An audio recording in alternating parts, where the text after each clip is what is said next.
ഏവർക്കും ഉബുണ്ടു ജാലകത്തിന് മറ്റൊരു വീഡിയോയിലേക്ക് സ്വാഗതം. 8ാം ക്ലാസ്സിൽ പഠിക്കുന്ന കുട്ടികൾക്കുള്ള NMMS സ്കോളർഷിപ്പ് പരീക്ഷയ്ക്ക് രജിസ്റ്റർ ചെയ്യുന്നത് എങ്ങനെയെന്ന് പരിശോധിക്കാം. നമുക്ക് ഗൂഗിൾ ക്രോമിൽ NMMS എന്ന് സെർച്ച് ചെയ്താൽ അതിൻ്റെ റിസൾട്ടിൻ്റെ ലിങ്ക് ലഭിക്കുന്നു എങ്കിൽ പോലും അതിൽ ക്ലിക്ക് ചെയ്യുന്ന സമയത്ത് പക്ഷേ ആ ഒരു ഹോം പേജിലേക്ക് പോകുന്നില്ല. പകരമായിട്ട് നമുക്ക് ഉപയോഗിക്കാൻ കഴിയുന്നത് ഫയർഫോക്സ് ആണ്. ഫയർഫോക്സ് സെർച്ച് ചെയ്തതിന് ശേഷം ഫയർഫോക്സ് നമുക്കിവിടെ NMMS എന്ന് സെർച്ച് ചെയ്യുക. NMMS എന്ന് സെർച്ച് ചെയ്യുമ്പോൾ ആദ്യം വരുന്ന റിസൾട്ട് നമുക്ക് NMMS കേരള എന്ന് കാണുന്നു. NMMSkerala.gov.in ഇതിൽ NMMS എന്നുള്ളതിൽ നമുക്കൊന്ന് ക്ലിക്ക് ചെയ്യാം. ക്ലിക്ക് ചെയ്യുമ്പോൾ നേരെ കൃത്യമായിട്ട് ആ ഒരു വെബ്സൈറ്റിലേക്ക് പോകുന്നുണ്ട്. അപ്പോൾ ഗൂഗിൾ ക്രോമിൽ ഇത് ലഭിക്കുന്നില്ല എങ്കിലും ഫയർഫോക്സിൽ നമുക്കിത് കൃത്യമായിട്ട് ഈ ഒരു വെബ്സൈറ്റിലേക്ക് എത്തുന്നുണ്ട്. നമുക്ക് ഇനി കുട്ടികളുടെ പരീക്ഷയ്ക്ക് വേണ്ടിയിട്ടുള്ള രജിസ്ട്രേഷന് വേണ്ടി ഇവിടെ ആദ്യം ചെയ്യേണ്ടത് ന്യൂ രജിസ്ട്രേഷൻ എന്നുള്ളതാണ്. ന്യൂ രജിസ്ട്രേഷൻ എന്നുള്ള ഭാഗത്ത് ക്ലിക്ക് ചെയ്യുക. ഇവിടെ കുട്ടിയുടെ പേര്, date of birth, email ID, mobile number, വീണ്ടും കൺഫേം ചെയ്യാനായിട്ട് മൊബൈൽ നമ്പർ ഇത്രയും കൃത്യമായിട്ട് തന്നെ നൽകുക. പേരും ഡേറ്റ് ഓഫ് ബർത്തും കൃത്യമായി സ്കൂളിൽ നൽകിയിരിക്കുന്ന പോലെ തന്നെയാണ് നൽകേണ്ടത്, പ്രത്യേകം ശ്രദ്ധിക്കുക. വിവരങ്ങൾ നൽകിയതിന് ശേഷം താഴെ കാണുന്ന രജിസ്റ്റർ എന്ന ഭാഗത്ത് ക്ലിക്ക് ചെയ്യുക. തുടർന്ന് ആ വിവരങ്ങൾ ഒരിക്കൽ കൂടെ ശരിയാണോ എന്ന് പരിശോധിച്ച് ഉറപ്പുവരുത്തുന്നതായി വീണ്ടും ആ വിവരങ്ങൾ കാണിക്കുന്നതാണ്. നമുക്കിവിടെ ഓക്കെ എന്നതിൽ ക്ലിക്ക് ചെയ്യാം. തുടർന്ന് ഒരു ആപ്ലിക്കേഷൻ നമ്പറും തുടങ്ങിയ യൂസർ നെയിം, പാസ്വേഡ് തുടങ്ങിയ വിവരങ്ങൾ അടങ്ങിയിട്ടുള്ള ഒരു മെസ്സേജാണ് ലഭിക്കുക. ലഭിച്ചിരിക്കുന്ന യൂസർ നെയിമും പാസ്വേഡും ഉപയോഗിച്ചുകൊണ്ട് നമുക്ക് ലോഗിൻ ചെയ്യാം. നമുക്ക് നിലവിൽ ലഭിച്ചിരിക്കുന്ന പാസ്വേഡ് നൽകിയതിനു ശേഷം താഴെ പുതിയൊരു പാസ്വേഡ് കൊടുത്തുകൊണ്ട് ഇത് ചേഞ്ച് ചെയ്തിട്ടാണ് തുടർന്നുള്ള പ്രവർത്തനങ്ങൾ നടക്കുന്നത്. പുതുതായി നിർമ്മിച്ച പാസ്വേഡ് ഉപയോഗിച്ചുകൊണ്ടിട്ടാണ് വീണ്ടും ഇതിലേക്ക് ലോഗിൻ ചെയ്യേണ്ടത്. ലോഗിൻ ചെയ്ത് കഴിഞ്ഞാൽ നമ്മുടെ പേരും മറ്റ് ഡീറ്റെയിൽസ് എല്ലാം തന്നെ കാണാം. അതിന് താഴെ ആപ്ലിക്കേഷൻ എന്ന് കാണാം. ആപ്ലിക്കേഷനിൽ 5 സ്റ്റെപ്പുകളായിട്ടാണ് അത് പൂർത്തീകരിക്കുന്ന. Basic details, upload photo, family details, institution details, confirmation. ഇതിലെ ബേസിക് ഡീറ്റെയിൽസിൽ നമ്മുടെ പേരും ജാതി, മതം തുടങ്ങിയ വിവരങ്ങൾ ചേർക്കുക. അതുപോലെ ഡിസേബിലിറ്റി ക്യാരക്ടർ ഉള്ളതാണെന്നുണ്ടെങ്കിൽ ആ ഒരു കാര്യങ്ങൾ കൂടെ അതിൽ നൽകേണ്ടതുണ്ട്.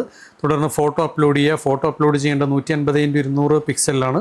അതുപോലെ അതിൻ്റെ ഫയൽ സൈസ് 20 KB-ക്കും 30 KB-ക്കും ഇടയിലായിട്ടുള്ള ഫോട്ടോയാണ് ഇതിലേക്ക് അപ്ലോഡ് ചെയ്യേണ്ടത്. ഫാമിലി ഡീറ്റെയിൽസ് എന്ന ഭാഗത്ത് അച്ഛൻ്റെ പേര്, അതുപോലെ അച്ഛൻ്റെ ജോലി, അമ്മയുടെ പേര്, അമ്മയുടെ ജോലി, അതുപോലെ ഗാർഡിയൻ ആരാണ് എന്നുള്ളത് ഇവിടെ സെലക്ട് ചെയ്ത് നൽകാം. അതുപോലെ ആധാറിൻ്റെ ടൈപ്പ്, ആധാർ നമ്പർ ഉണ്ടെങ്കിൽ ആധാർ നമ്പർ നൽകാം. ഇനി ആധാർ നമ്പർ ഇല്ലെങ്കിൽ ആധാർ എൻറോൾമെൻറ്റ് നമ്പർ നൽകാം. അല്ലെങ്കിൽ നോട്ട് ആപ്ലിക്കബിൾ എന്നുള്ളത് വേണമെങ്കിൽ അങ്ങനെ സെലക്ട് ചെയ്യാം. തുടർന്ന് ആനുവൽ ഇൻകം എത്രയാണെന്നുള്ളത് കൃത്യമായിട്ട് നോക്കുക. ശ്രദ്ധിക്കുക, 3.5 ലക്ഷത്തിന് താഴെയുള്ള വരുമാനമുള്ള കുട്ടികൾക്ക് മാത്രമേ അപേക്ഷിക്കാൻ പാടുള്ളൂ. അതുകൊണ്ട് വരുമാന സർട്ടിഫിക്കറ്റ് 3 ലക്ഷത്തിൽ മുകളിലാണെന്നുണ്ടെങ്കിൽ അത് ഈ ആപ്ലിക്കേഷൻ റിജക്റ്റ് ചെയ്തേക്കാം. തുടർന്ന് അതിനുശേഷം PDF-ലുള്ള ഒരു വരുമാന സർട്ടിഫിക്കറ്റ് അപ്ലോഡ് ചെയ്യണം. SC/ST വിഭാഗത്തിൽപ്പെടുന്ന കുട്ടികൾക്കാണെന്നുണ്ടെങ്കിൽ ഇതിൻ്റെ ഈ ബേസിക് ഡീറ്റെയിൽസിൽ ജാതി നൽകുന്നതനുസരിച്ച് ഇവിടെ ജാതി സർട്ടിഫിക്കറ്റ് കൂടെ അപ്ലോഡ് ചെയ്യാനായിട്ട് വരുന്നു. അതല്ലാതെ എല്ലാ കുട്ടികൾക്കും വരുമാന സർട്ടിഫിക്കറ്റ് മാത്രം അപ്ലോഡ് ചെയ്താലും മതിയാവും. 100 KB വലുപ്പത്തിലുള്ള PDF ആണ് ഇതിലേക്ക് അപ്ലോഡ് ചെയ്യേണ്ടതെന്നുള്ള പ്രത്യേകം ശ്രദ്ധിക്കുക. ഇൻസ്റ്റിറ്റ്യൂഷൻ എന്ന ഭാഗത്ത് 7ാം ക്ലാസ്സിൽ പഠിച്ച സ്കൂളിൻ്റെ വിവരങ്ങൾ നൽകണം. 7ാം ക്ലാസ്സിൽ പഠിച്ച സ്കൂൾ ഏത് ജില്ലയാണ്, അതുപോലെ തന്നെ അതിൻ്റെ വിദ്യാഭ്യാസ ജില്ല, 7ാം ക്ലാസ്സിൽ പഠിച്ച സ്കൂളിൻ്റെ പേര്, അതുപോലെ 7ൽ ലഭിച്ചിട്ടുള്ള ശതമാനം, ആനുവൽ പരീക്ഷ ലഭിച്ചിരിക്കുന്ന ശതമാനം. 55% മുകളിൽ മാർക്ക് വേണമെന്നുള്ളത് നിർബന്ധമാണ്. SC/ST കുട്ടികൾക്കാണെങ്കിൽ 50% എന്നുള്ളത് ഒരു ഇളവ് നൽകിയിട്ടുണ്ട്.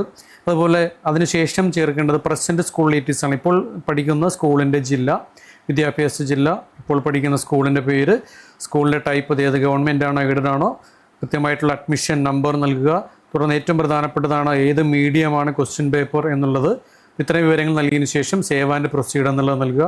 ഇങ്ങനെ 5 സ്റ്റെപ്പുകളിലൂടെ കടന്ന് 5ാമത്തെ സ്റ്റെപ്പിലേക്ക് എത്തിയിരിക്കുകയാണ് കൺഫർമേഷൻ ചെയ്തതിന് ശേഷം നമുക്കൊരിക്കലും ഇത് എഡിറ്റ് ചെയ്യാനായിട്ട് കഴിയില്ല. അതുകൊണ്ട് കൺഫേം ചെയ്യുന്നതിന് മുമ്പ് പ്രിവ്യൂ പരിശോധിച്ച് എന്തെങ്കിലും തരത്തിലുള്ള മാറ്റം വരുത്താനുണ്ടെങ്കിൽ നിർബന്ധമായും എഡിറ്റ് ചെയ്ത് വീണ്ടും ഈ സ്റ്റെപ്പുകളിലേക്ക് കടന്നുപോയി പ്രത്യേകിച്ച് പേര്, ജാതി തുടങ്ങിയ വിവരങ്ങളിൽ എന്തെങ്കിലും തെറ്റുകളുണ്ടെങ്കിൽ അത് വീണ്ടും പരിശോധിച്ച് ഉറപ്പ് വരുത്തിയതിന് ശേഷം മാത്രമേ കൺഫർമേഷൻ എന്നുള്ള സ്റ്റെപ്പിലേക്ക് കടക്കാവൂ. നമ്മൾ ഇതുവരെ നൽകിയ വിവരങ്ങൾ കാണുന്നതിന് പ്രിവ്യൂ എന്ന ഭാഗത്ത് ക്ലിക്ക് ചെയ്യാം. പ്രിവ്യൂ വായിച്ച് നോക്കി അവസാന ഭാഗത്ത് കൺഫേം ആൻഡ് സബ്മിറ്റ് എന്ന് കാണാം. അതുപോലെ എഡിറ്റ് എന്ന ഓപ്ഷൻ കാണാം. ഇതിന് മുകളിൽ കൊടുത്തിരിക്കുന്ന ഏതെങ്കിലും വിവരങ്ങൾ തെറ്റ് ഉണ്ടെങ്കിൽ അത് നിർബന്ധമായും എഡിറ്റിലേക്ക് പോവുകയും ആവശ്യമായ തിരുത്തലുകൾ വരുത്തുകയും ചെയ്യണം. അങ്ങനെ തിരുത്തലുകൾ വരുത്തി കൺഫേം ആയി വിവരങ്ങളെല്ലാം ഉറപ്പിച്ചതിന് ശേഷം മാത്രമേ കൺഫേം ആൻഡ് സബ്മിറ്റ് എന്നതിൽ ക്ലിക്ക് ചെയ്യാവൂ. അങ്ങനെ സബ്മിറ്റ് ചെയ്തതിന് ശേഷം ലഭിക്കുന്ന പ്രിൻ്റ് ഔട്ടും വരുമാന സർട്ടിഫിക്കറ്റും അതുപോലെ ജാതി സർട്ടിഫിക്കറ്റ് ഉപയോഗിച്ചിട്ടുണ്ടെങ്കിൽ അതും ആധാർ കാർഡിൻ്റെ കോപ്പിയും സഹിതം സ്കൂളിൽ ഓഫീസിൽ നിർബന്ധമായിട്ടും ഏൽപ്പിക്കണം. സ്കൂളിൽ ഓഫീസിൽ വെരിഫിക്കേഷൻ കഴിഞ്ഞാൽ മാത്രമാണ് ഈ ഒരു അപേക്ഷാ നടപടികൾ പൂർത്തിയാവുക. സ്കൂളിൽ വെരിഫൈ ചെയ്യേണ്ടത് നവംബർ 7-ാം തീയതിയാണ്. 7-ാം തീയതിക്ക് മുൻപായി സ്കൂളിൽ വെരിഫിക്കേഷൻ നടത്തണം. അപേക്ഷ സമർപ്പിക്കുന്നതിനോടൊപ്പം തന്നെ സ്കൂളിൽ വെരിഫൈ ചെയ്യുന്നു എന്നുള്ള കാര്യം കൂടെ കൃത്യമായി നിങ്ങൾ ഉറപ്പുവരുത്തേണ്ടതാണ്. ഇതുവരെ വീഡിയോ കണ്ട എല്ലാവർക്കും നന്ദി, നമസ്കാരം.